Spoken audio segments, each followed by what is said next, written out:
नमस्कार। हिंदी साहित्य का इतिहास। हिंदी साहित्य के इतिहास के अंतर्गत आज हम पढ़ेंगे आधुनिक काल में हिंदी साहित्य के चौथे भाग आधुनिक काल के अंतर्गत प्रयोगवाद के बारे में।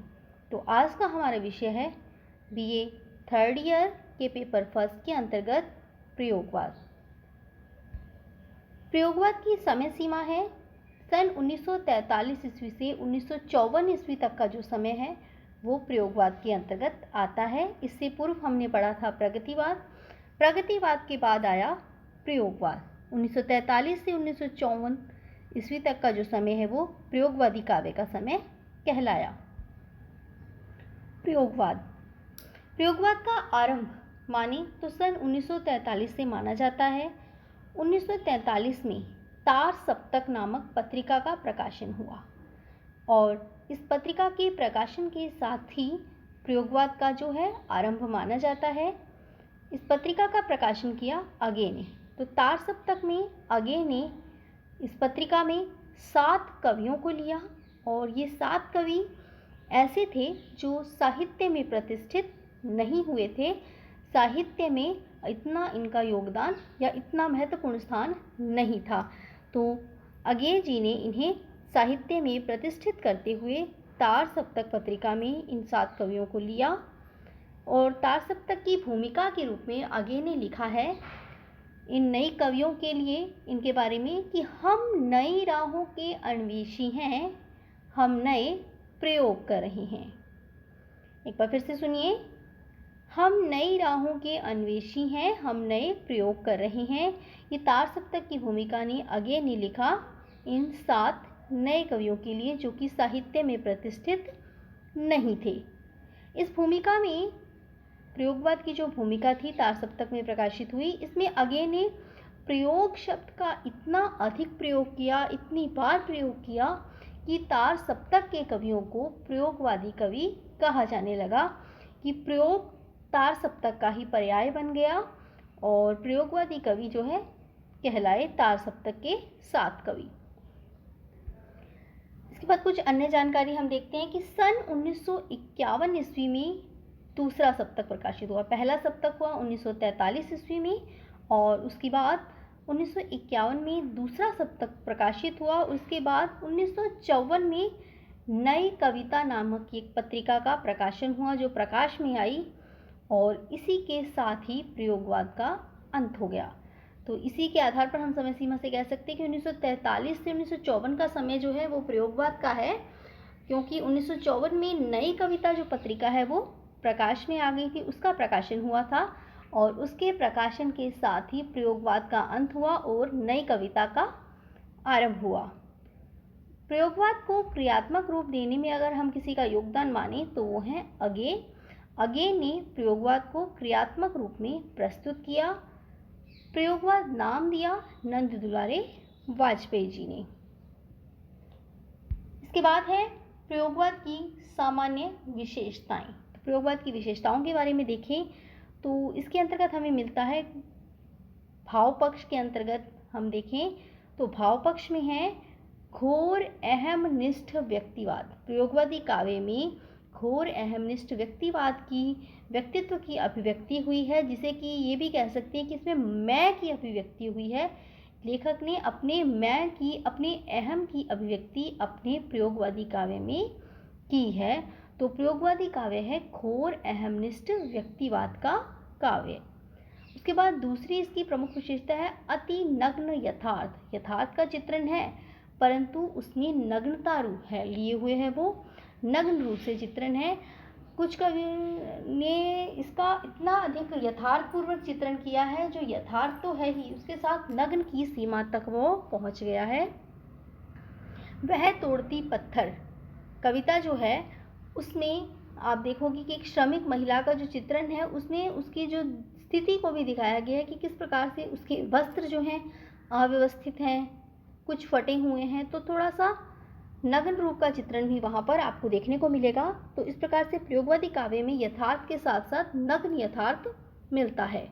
उसके बाद है विषय परिधि का विस्तार। प्रयोगवादी काव्य में विषय परिधि जो है विषय का जो क्षेत्र है वो पिछले के धाराओं से, पिछले के वादों से कुछ बढ़कर आया है, उसका विस्तृत रूप सामने नजर आया है। इन्होंने हर विषय पर काव्य लिखा, छोटे से छोटे विषय को भी लेकर अपने कविता का विषय बनाया। उसके बाद है नवीन सौंदर्य चेतना। प्रयोगवादी कवियों के काव्य में सौंदर्य का एक नवीन रूप सामने आया, जिसे कि हम कह सकते हैं नवीन सौंदर्य चेतना। तो इसके अंतर्गत इनकी विशेषता रही कि इन्होंने भद्देश की स्थापना किया। भद्देश क्या है? जो भद्दी वस्तुएं हैं, जो देखने में किसी को भी अच्छी नहीं लगेगी, उनमें भी इन्होंने सुंदरता को देखते हुए उन्हें भी इन्होंने सुंदर कहा और अच्छा माना। तो भद्देश की स्थापना इन्होंने अपने काव्य में की। और इसी प्रयोगवादी काव्य की ये कविता है कि जिसमें एक गधे का इन्होंने अपने काव्य में चित्रण किया है। ये है प्रयोगवादी काव्य की नवीन सौंदर्य चेतना, जिसमें इन्होंने भद्देश की स्थापना की है, भद्दी वस्तुओं में भी सौंदर्य देखा है। उसके बाद है रीति काव्य की आवृत्ति। तो रीतिकाल का जो काव्य का कुछ विशेषताएं थी वो प्रयोगवादी काव्य में भी नजर आई हैं, क्योंकि रीतिकाल की विशेषताएं आधुनिक काल में आकर भारतेंदु युग, द्विवेदी युग, छायावाद, प्रगतिवाद इनमें छूट चुकी थी। उनमें अब उसका जो है प्रभाव नहीं था, परंतु प्रयोगवाद ने रीतिकाल की विशेषताओं को अपनाते हुए उसके आधार पर भी काव्य लिखा, उन्हें भी अपने काव्य में समाहित किया। रीतिकाल की जैसे श्रृंगारिकता ले लें या नग्न यथार्थ चित्रण जैसे कि है नग्न चित्रण है, तो ये रीतिकाल से ही कुछ जुड़ा हुआ सा है। उसके बाद है प्रकृति चित्रण। प्रकृति का जो चित्रण इन्होंने किया है वो है, प्रकृति यहाँ आलम्बन रूप में नजर आई है। प्रकृति के दो रूप मानते हैं हम, एक प्रकृति का उद्दीपन रूप और दूसरा जो हो आलम्बन रूप है। तो उद्दीपन रूप और आलम्बन रूप क्या है, तो ये मैं आपको बता दूं कि उद्दीपन रूप से तो तात्पर्य है कि प्रकृति के ऐसे जो तत्व हैं या प्रकृति का ऐसा रूप जो हमारे अंदर जो भी भाव है, प्रेम का भाव है, जैसा भी भाव है, उसे बढ़ाते हैं, उसे उद्दीप्त करते हैं, तो वो तो होता है प्रकृति का उद्दीपन रूप, हमारे अंदर के हृदय के भावों को बढ़ाने वाला, उसे उद्दीप्त करने वाला प्रकृति का उद्दीपन रूप। और आलम्बन रूप में कह सकते हैं, आलम्बन शब्द का अर्थ है सहारा। तो प्रकृति का ऐसा रूप जिसे देखकर या जो हमें हमारी भावनाओं को उत्पन्न करने में सहारा दे, हमारे उसे देखकर हमारे अंदर एक भाव जागृत हो, प्रकृति के सौंदर्य को देखकर हमारे अंदर सौंदर्य का, प्रेम का भाव जागृत हो। प्रकृति की जो अगर बुरी स्थिति या दयनीय स्थिति दिखाई जाती है तो उसके अंदर, उसे देखकर हमारे अंदर दया का भाव जागृत हो। कहीं कहीं प्रकृति का क्रांतिकारी रूप भी नजर आता है, तो उसे देखकर हमारे अंदर जो है, जैसे कि हमने प्रगतिवादी काव्य में पढ़ा, चट्टानों का जो क्रांतिकारी रूप था, तो उसे देखकर हमारे अंदर क्या है, क्रांति का रूप भी एक आया। तो इस प्रकार से प्रकृति का ऐसा रूप जो आलम्बन रूप में कार्य करे, जो सहारे के रूप में कार्य करे और हमारे अंदर उस भाव को उत्पन्न कर दे, तो वो है प्रकृति का आलम्बन रूप। और उद्दीपन रूप वो है हमारे अंदर जो उत्पन्न हुआ भाव है उसे और अधिक जागृत करे, उसे और अधिक उद्दीप्त करे, उसे और अधिक बढ़ाए, तो वो है प्रकृति का उद्दीपन रूप। प्रकृति का आलम्बन रूप हमारे अंदर भाव को जागृत करता है और उद्दीपन रूप जागृत हुए भाव को, हमारे अंदर जो भाव जागृत हुआ है उसे और अधिक उद्दीप्त करता है, उसे और अधिक बढ़ाता है। ये था प्रकृति का आलम्बन रूप और उद्दीपन रूप। उसके बाद प्रयोगवादी काव्य की जो विशेषता है वो है निराशा, अनास्था और विद्रोह भावना। प्रयोगवादी काव्य में निराशा, अनास्था और विद्रोह इनका भाव भी नजर आया, इनके आधार पर भी कविता जो है दिखाई देती है। उसके बाद है वैचित्र्य प्रदर्शन। कुछ विचित्रता का भाव भी प्रयोगवादी काव्य में आपको देखने को मिलता है। कुछ ऐसी कविताएं भी हैं, कुछ ऐसे विषयों पर भी कविताएं हैं जो कि एक विचित्रता लिए हुए है, एक विचित्र रूप में हैं। तो वैचित्र्य प्रदर्शन प्रयोगवादी काव्य की विशेषता है। एक काव्य, इसी प्रयोगवादी कवि की कविता है कि एक गधे को चित्रित किया गया है जो अपने मूत्र के जो वर्तिका बनाकर उसमें खड़ा है। गधे का इस रूप में चित्रण है। और भी कई तरह के चित्रण हैं जो कि वैचित्र्य प्रदर्शन को दिखाते हैं।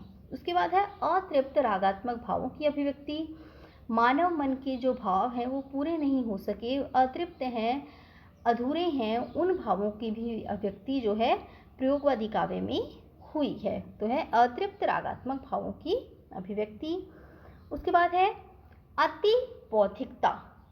अति बौद्धिकता तो काव्य हृदय का विषय है, और जबकि प्रयोगवाद ने इसे क्या है, बुद्धि का विषय बना दिया। काव्य का संबंध सदैव हृदय से रहा है, परंतु प्रयोगवादी कवियों ने क्या किया, इसे बुद्धि का विषय बना दिया और बुद्धि का प्रयोग करते हुए इन्होंने काव्य लिखा। तो यही है इसकी अति बौद्धिकता। प्रयोगवाद में अति बौद्धिकता वाले काव्य को प्रपथ्यवाद या नकेनवाद के नाम से जाना जाता है। जो अति बौद्धिकता वाला काव्य है उसे प्रपद्यवाद या नकेनवाद कहते हैं। तो नकेनवाद से क्या तात्पर्य है, तो नकेनवाद बना है 3 प्रयोगवादी कवियों के नाम के आधार पर। न से नलिन विलोचन शर्मा, के से केसरी नारायण शर्मा और न से नरेश मेहता। तो ये है नकेनवाद। नलिन विलोचन शर्मा, केसरी नारायण और नरेश मेहता। नकेनवाद अर्थात प्रपथ्यवाद, पथ्य से भी आगे का काव्य, ऐसा काव्य जिसमें कि बुद्धि की प्रधानता हो, इसी के आधार पर इसे कहा गया अति बौद्धिकता का काव्य। और प्रयोगवाद की भाव पक्ष की अगली प्रमुख विशेषता देखें तो लघु मानव की प्रतिष्ठा मिलती है। लघु मानव को पूर्ण गरिमा के साथ प्रतिष्ठित करने का श्रेय जो है प्रयोगवादी कवियों को दिया गया है। तो ये थी प्रयोगवाद की भाव पक्ष की विशेषताएं, संवेदना पक्ष की विशेषताएं। इसके बाद हम आते हैं प्रयोगवाद के शिल्प पक्ष पर, जिसे कि हम कला पक्ष भी कह सकते हैं। इसके अंतर्गत है प्रयोगवाद की भाषा। तो प्रयोगवाद की जो भाषा है प्रयोगवादी काव्य की, वो है खड़ी बोली, अभिधामूलक, बिल्कुल सरल, सीधी, सहज, सपाट भाषा, जो कि पाठक के लिए बिल्कुल सरल हो, समझने में बिल्कुल आसान हो, ऐसी प्रयोगवादी भाषा है खड़ी बोली, अभिधामूलक। छंद के रूप में देखें तो मुक्त छंद का प्रयोग हुआ है। अलंकारों का नवीन उपमानों का प्रयोग है। परंपरागत उपमानों को छोड़ते हुए इन्होंने अपने काव्य में नवीन उपमानों का प्रयोग किया और इन्होंने ये तर्क दिए, ये उपमान अब मैले हो गए हैं, देवता इन उपमानों से कर गए हैं चूक। इनका मानना है कि ये उपमान अब मैले हो गए हैं, देवता इन उपमानों से कर गए हैं चूक। अर्थात जो प्राचीन उपमान हैं अब वो अपना उतना प्रभाव नहीं रख सकते, तो इनके स्थान पर हमें अब नए उपमानों का प्रयोग करना चाहिए। और आगे जी कहते हैं, कभी बासव अधिक खिसने से मुलम्मा छूट जाता है। तो उनकी इस पंक्ति का अर्थ है कि बासव अधिक खिसने से मुलम्मा छूट जाता है। तो बासव से तात्पर्य है बर्तन और मुलम्मा से तात्पर्य है कलई। तो वो कहते हैं कि बर्तन को जितना अधिक खिसा जाता है उतनी ही उसकी कलई जो है, उतनी ही उसकी चमक समाप्त होती जाती है। तो यही जो स्थिति उपमानों की है, पुराने जो उपमान हैं हमने इतने उपयोग में ले लिए हैं कि अब उनमें वो चमक नहीं रही है, वो जो प्रभाव नहीं रहा है, इसलिए नवीन उपमानों की आवश्यकता है। परंपरागत और प्राचीन उपमान है वो उतना प्रभाव नहीं रखते, इसलिए हमें काव्य में नवीन उपमानों का प्रयोग करना चाहिए, इनके प्रयोग पर बल देना चाहिए। उसके बाद है काव्य रूप। तो मुक्तक काव्य का प्रयोग हुआ है प्रयोगवाद में। तो ये था कला पक्ष, भाषा खड़ी बोली, छंद मुक्त छंद, अलंकारों में नवीन उपमानों का प्रयोग, और काव्य रूप है मुक्तक काव्य। इसके बाद हम नजर डालते हैं जो तार सप्तक हुए चारों, उन पर। तो तार सप्तक के 4 संस्करण प्रकाशित हुए और चारों का ही संपादक रहे वो थे अगे। पहला सप्तक जिसे कि हम तार सप्तक ही कहते हैं, इसे पहला सप्तक नहीं कहा जाएगा, इसे केवल कहा जाएगा तार सप्तक। उसके बाद दूसरा सप्तक, तीसरा सप्तक और चौथा सप्तक। तार सप्तक 1943, दूसरा सप्तक 1951, तीसरा सप्तक 1954, चौथा सप्तक 1969।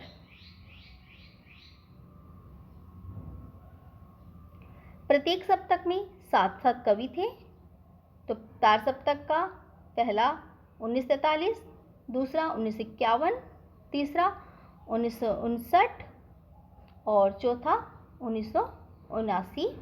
तो प्रत्येक सप्तक में 7 कवि थे। 7 सप्तक जो तार सप्तक था 1943 का, उसमें कोई भी महिला लेखिका नहीं थी और चौथे सप्तक में हमारे राजस्थान के ही बीकानेर के कवि नंद किशोर आचार्य थे। तो ये थे चारों सप्तक। अब इनको एक एक करके देखते हैं हम।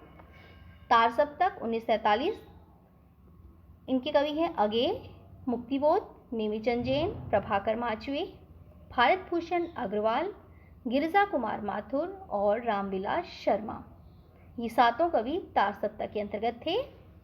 दूसरा सप्तक, इसमें है भवानी प्रसाद मिश्र, शकुंतला माथुर, शमशेर बहादुर सिंह, हरिनारायण व्यास, नरेश मेहता, रघुवीर सहाय और धर्मवीर भारती। दूसरा सप्तक 1951 में प्रकाशित आया, जिसके संपादक थे आगे, और इसमें थे सात कवि भवानी प्रसाद मिश्र, शकुंतला माथुर, शमशेर बहादुर सिंह, हरिनारायण व्यास, नरेश मेहता, रघुवीर सहाय और धर्मवीर भारती। उसके बाद तीसरा सप्तक 1959, इसके सात कवि हैं प्रयाग नारायण त्रिपाठी, कुंवर नारायण, केदारनाथ सिंह, कीर्ति चौधरी, मदन वात्स्यायन, विजय देव नारायण शाही और सर्वेश्वर दयाल सक्सेना। ये थे तीसरे सप्तक के अंतर्गत सात कवि। उसके बाद चौथा सप्तक, इसमें कवि जो हैं वो हैं अवधेश कुमार, स्वदेश भारती, राजकुमार कुंभज, नंद किशोर आचार्य, ये बीकानेर के हैं, सुमन राजे, श्री राम वर्मा और राजेंद्र किशोर। ये चारों कवि थे चौथे सप्तक में। तो ये हुए चारों सप्तक। तो आज हमने पढ़ा प्रयोगवाद के अंतर्गत प्रयोगवाद के बारे में सामान्य परिचय, प्रयोगवाद कैसे आया, इसकी समय सीमा, प्रयोगवाद काव्य की विशेषताएं, भाव पक्ष और कला पक्ष दोनों को लेते हुए, और जो चारों सप्तक है प्रयोगवाद के अगे ने जिनका संपादन किया उनके कवियों के बारे में हमने पढ़ा। तो ये था हमारा आज का विषय। धन्यवाद।